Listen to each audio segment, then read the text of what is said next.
C'est en 1928 que les autorités prennent la décision de construire une petite cité-jardin sur le plateau du Homburg.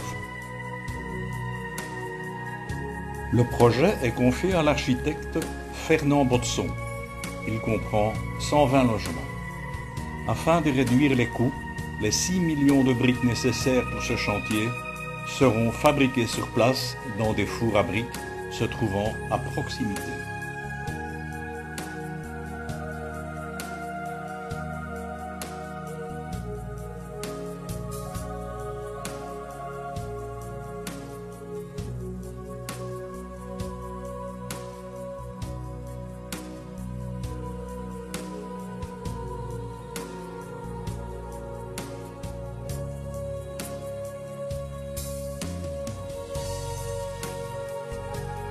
C'est en ces lieux que l'abbé de Kayser, promenant sa soutane noire, célébrait la messe dans cette petite chapelle en bois. Nous sommes en 1931. C'est à l'architecte Godin qu'est confiée la construction de l'église Saint-Joseph. En 1935, l'église telle que nous la connaissons aujourd'hui est ouverte au culte. Il se dit qu'elle aurait une réplique en Afrique et plus exactement en République démocratique du Congo, l'église du Matadi.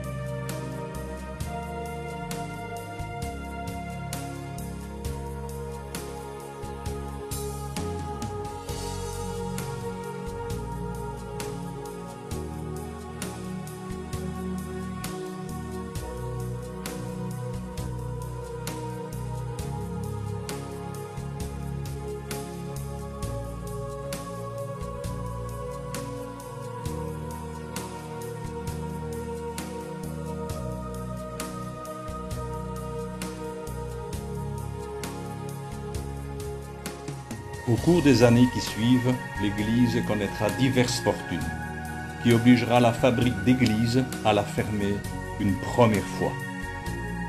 Plus tard, l'Église connaîtra une seconde jeunesse, mais malheureusement de courte durée.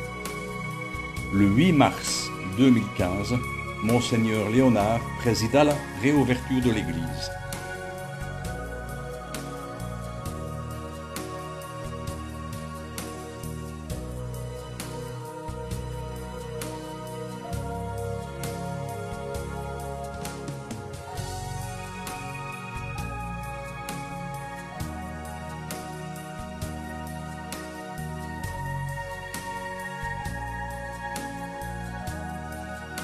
Celle-ci fermera définitivement ses portes en juillet 2017, suite à d'importantes infiltrations d'eau et à une installation électrique devenue vétuste. L'édifice sera désacralisé et mis en vente par la fabrique d'églises.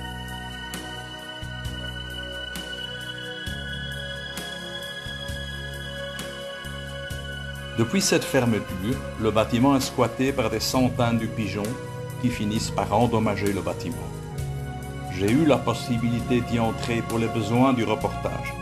Il m'a été impossible d'accéder au clocher, le passage étant entravé par plusieurs dizaines de cadavres de pigeons et des tonnes de déjections.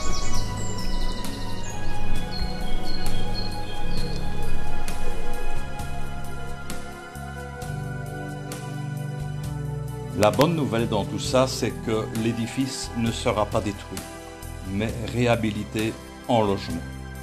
Acquise par la société Insight Development, on attend des autorisations nécessaires pour y aménager plusieurs appartements, dont voici quelques-unes.